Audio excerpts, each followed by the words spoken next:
Hello বন্ধুরা, আজকে অনেক দিন পরে আমি একটা মিনি ব্লগ নিয়ে চলে আসলাম।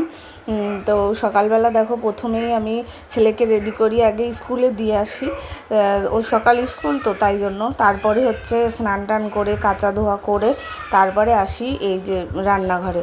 তো রান্নাঘরে প্রথমে সকালের জন্য একটু ভাত করে নিচ্ছি। সকালের ভাতটা কুকারেই করি, অল্প একটু ভাত তো আমাদের 3 জন খাই, তো তাই জন্য। আর তারপরে চাটাও করে নিলাম। আমি দেখো সকালবেলা গ্লাসে চা খাই, কিন্তু সকালবেলা কেন বিকালবেলাও গ্লাসেই চা খাই। তোমরা কে কে গ্লাসে চা খাও একটু জানিও কিন্তু কমেন্টে।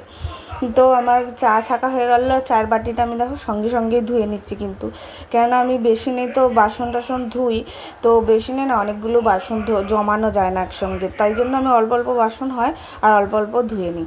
আর এদিকে দেখো আমার একটা ছোট পাখা রয়েছে রান্নাঘরে হাওয়া খাওয়ার জন্য। রান্নাঘরটা না আমার প্রচুর গরম, তো এত গরম লাগে, তাই জন্য একটা ছোট পাখা কিনে নিয়েছি।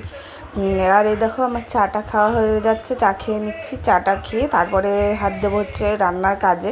তো আজকে রান্না সেরম কিছু করব না, শুক্রবার নিরামিষ, আর তাছাড়া সবজি টবজি কিছু সেরম নেই, বাজার করতে হবে। তো তাই জন্য আলু পোস্ত আর ডাল করবো। এ দেখো আলুগুলোকে ভেজে নিচ্ছি, প্রথমে একটু ভেজে নিয়ে এই পোস্তর পেস্টটা দিয়ে দেবো, তাহলেই ওই পোস্ত করতে তো সেরকম কিছু লাগে না, দিয়ে দিলেই হয়ে গেল। এবার একটু ফুটবে, একটু জল দিয়ে দিচ্ছি কারণ ফুটে শুকিয়ে যাবে আর কি। তারপরে হচ্ছে ডালটা করব, আর লাস্টে একটু পাঁপড়ও ভেজেছি, সেটা তোমাদেরকে আর দেখানো হয়নি।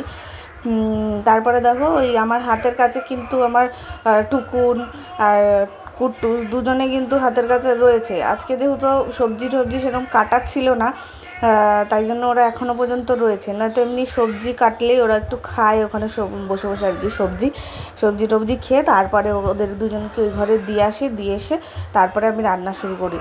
তো আজকে দেখো পোস্তটা হয়ে গেল। এই দেখো আর একজন কী করতে আসছে, ও তরকারি দেখলে খাওয়ার জন্য লাফাতে লাফাতে আসে, এর জন্য আমি তরকারিটা ঢালছি, দেখো তাড়াতাড়ি আবার আসছে খেতে, কিন্তু ওটা তো গরম, ওরমভাবে দেওয়া যাবে না, তো আমি তাই জন্য ওকে ওই ঘরে রেখে দিয়ে আসলাম। আবার হাতের সামনে থাকলে না হেবি জ্বালাতন করে। তো এবার দেখো আমার ডালটা সিদ্ধ হয়ে গেছে, ডালটা ফোড়ন দিয়ে দিলাম। আর তারপরে পরে পাঁপড় ভেজেছি, সেই গোল গোল পাঁপড়গুলো হয় না, সেগুলো ভেজেছি, সেটা আর দেখানো হয়নি। আর কিছু সেরকম রান্নাও করিনি আজকে। তো আজকের মতো টাটা।